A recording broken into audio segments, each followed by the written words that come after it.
Where are the tiaras, Charles? For the first time in centuries of British history, a coronation took place without the main symbol of aristocratic magnificence. The Princess of Wales in a modest floral wreath.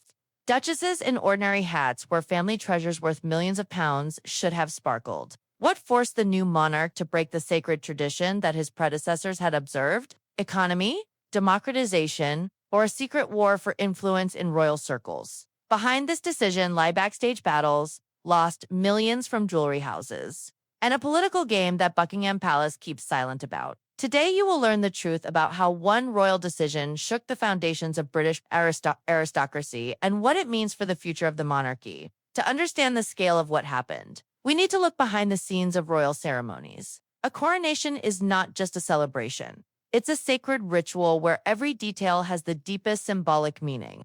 For centuries, the British monarchy created this spectacle of power, where luxury and traditions merged into one, demonstrating to the world the unshakable nature of the royal institution. Getting to a coronation is a privilege available only to the chosen few. The guest list is compiled over months.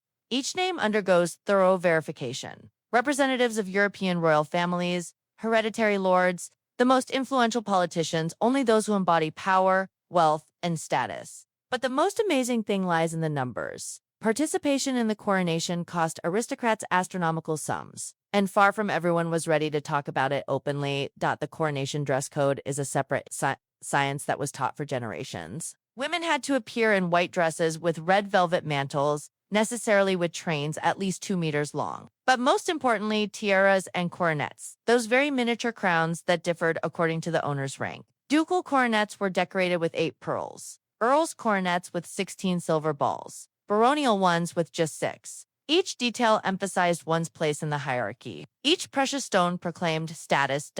The climactic moment of the ceremony was the ritual when the archbishop spoke the words, "God save the king." At this moment, all present aristocrats simultaneously put on their coronets, a sight that took one's breath away and emphasized the unity of the elite before the new monarch. But behind this beauty lay colossal expenses that were preferred to be kept silent. According to unofficial data, preparation for participation in the coronation cost aristocratic families from 50,000 to £500,000 sterling. Tailoring ceremonial outfits, renting or purchasing coronets, ensuring family jewels. All this required serious investment. However, refusing to participate meant losing face before the entire kingdom's elite, and even the most economical representatives of nobility could not allow themselves this. But when the palace announced the cancellation of the traditional dress code, the official explanations sounded more than modest. Buckingham Palace's press service cited tight preparation deadlines for the ceremony and the need to reduce costs. King Charles III, who was 74 at the time of coronation, allegedly insisted on simplifying protocol for the comfort of elderly guests. Sounds noble, doesn't it?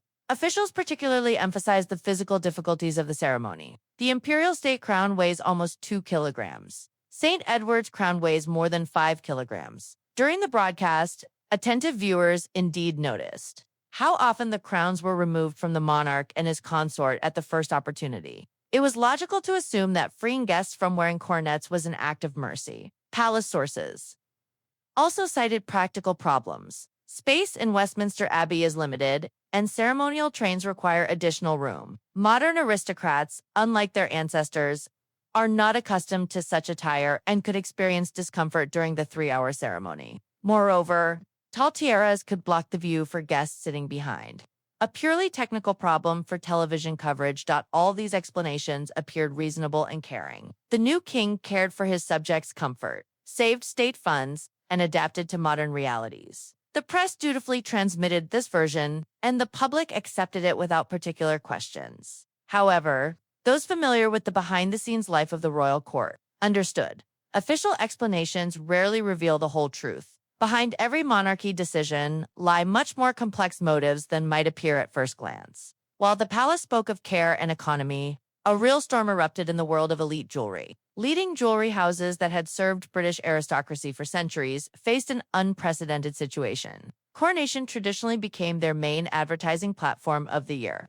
Millions of viewers worldwide saw tiaras worth tens of millions of pounds, which automatically increased brand prestige and recognition. Garrett House. official crown jeweler since 1843, lost a unique opportunity to showcase their masterpieces. According to sources close to the company, just displaying coronets at the coronation brought the jewelry house advertising effect, equivalent to £20 million sterling. Representatives of other elite brands, Cartier, Van Cleef, and Arp, Bulgaria also counted on large-scale exhibition of their pieces. An anonymous source from one of the leading jewelry houses, speaking on condition of confidentiality, told of panic moods in the industry. 4 months before the coronation, companies prepared special collections, ordered additional insurance policies, and planned post-coronation advertising campaigns. The sudden cancellation of tiara protocol crashed all plans and led to serious financial losses. The situation with the tiara rental market proved particularly painful. Many aristocratic families without their own family jewels or wishing to demonstrate something new traditionally rented tiaras for coronation. The cost of such rental for one ceremony ranged from £50,000 to £200,000 sterling, and jewelry houses were already bound by contracts and advance payments. But the most intriguing began behind closed doors. According to informed sources, representatives of major jewelry houses tried to conduct emergency negotiations with Buckingham Palace, offering compromise solutions. They discussed options for partial return of traditions, special exceptions for the royal family, even creating new, lightened versions of ceremonial jewelry. However, the palace remained inflexible, which made one wonder, could there be motives far more serious than simple convenience behind the king's decision? Behind official explanations lies a world the public doesn't even suspect: the closed economy of royal jewels. Each public appearance of historical tiaras launches a complex financial machine where stakes are measured in millions. Ensuring just one coronet for coronation participation costs owners from £10,000 to £100,000 sterling, depending on the piece's value and historical significance. An anonymous expert on royal finances, who agreed to comment on condition of complete confidentiality, revealed shocking details. The total insurance sum of all jewels that should have appeared at the coronation exceeded £500 million sterling. Just ensuring security for such quantity of valuables in one place would have required additional security measures, costing several million pounds. But there's another side to the coin. The refusal to display family tiaras at coronation could paradoxically increase their market value. Jewels not shown publicly acquire an aura of mystery and exclusivity, according to auction houses. Prices for historical tiaras connected to British aristocracy rose 15% just in recent months after the coronation. Particularly interesting is the situation with so-called sleeping collections, family jewels stored for decades in bank safes and Swiss depositories. Many aristocratic families viewed coronation as an opportunity to awaken these treasures, show them to the world, and potentially find buyers among international collectors. The cancellation of tiara protocol deprived them of this opportunity. Financial World insiders suggest the king's decision might have been dictated by desire to avoid excessive attention to private collections during economic crisis. Displaying jewels worth hundreds of millions of pounds against the backdrop of rising cost of living could have provoked undesirable public reaction. But if so, why did the palace prefer to remain silent about the true motives of their decision? The true reason for canceling tiara protocol should be sought not in royal care for comfort, but in revolutionary transformation of British society. For the first time in coronation history, the guest list ceased to be exclusively aristocratic. Among invitees were entrepreneurs, public figures, ethnic minority representatives, charity organization activists, people whose merits to the nation are measured not by blue blood, but by real contribution to the country's development. This democratization created a delicate problem, preferred not to be spoken aloud. Far from all new coronation participants could afford tiaras worth millions of pounds. Moreover, many simply had no access to family jewels passed down through generations. Requiring appearance in tiaras would have effectively divided guests into two categories: those who could afford it and those who could not. According to sources close to ceremony planning, this question became subject of sharp discussions in the Royal Council. Political scientists and sociologists consulting the palace warned of risks. In an era of social networks and instant information spread, the contrast between sparkling aristocrats and simple guests could have triggered criticism waves and accusations of elitism.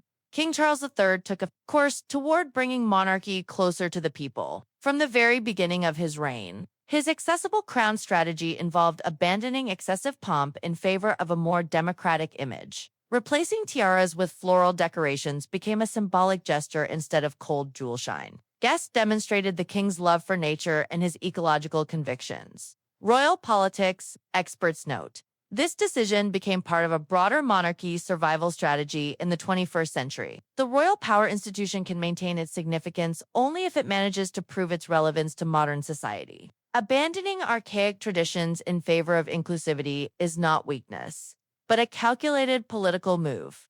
However, this medal has another side. Many old aristocracy representatives perceived the innovation as betrayal of centuries-old traditions and a blow to the foundations of British identity. Behind the elite's outwardly calm reaction to coronation, innovations lies a real storm of emotions and backstage intrigue.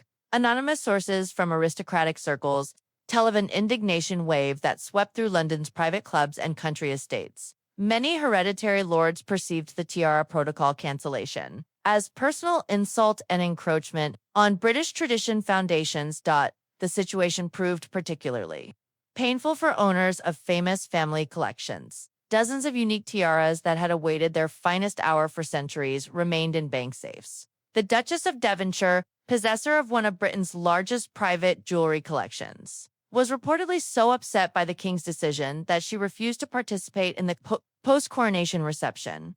High society insiders report that in elite circles, the topic of canceled tiaras became a real taboo. At private events, it's discussed only in whispers, while public comments carefully avoid criticizing the royal decision. However, behind this apparent unity lies deep disappointment of old aristocracy with the monarchy's new course. Special piquancy is added by the fate of jewels already prepared for ceremony. According to insurance company sources, many families spent significant sums on restoring historical tiaras, their evaluation, and insurance. Some aristocrats ordered new jewelry specifically for coronation. All these investments proved futile, but no one dares openly demand compensation. Backstage, conversations in elite circles increasingly concern the future of royal traditions. Many nobility representatives fear that abandoning tiaras at coronation will set a precedent for further protocol simplification. What will happen to other ceremonies? Will state banquets be preserved in full magnificence? Will future royal family generations continue the democratization course? These questions create an atmosphere of uncertainty in high society, where tradition stability was always the foundation of existence. And while no one publicly dares criticize the king's decision, private conversations increasingly voice concerns that British aristocracy is losing not only its jewels but also its special place in society. The consequences of the coronation scandal continue, spreading far beyond Buckingham Palace. Sociological polls show unexpected results. Most Britons approved abandoning luxury showiness during economic difficulties. King Charles III's decision is perceived as a sign that monarchy finally begins.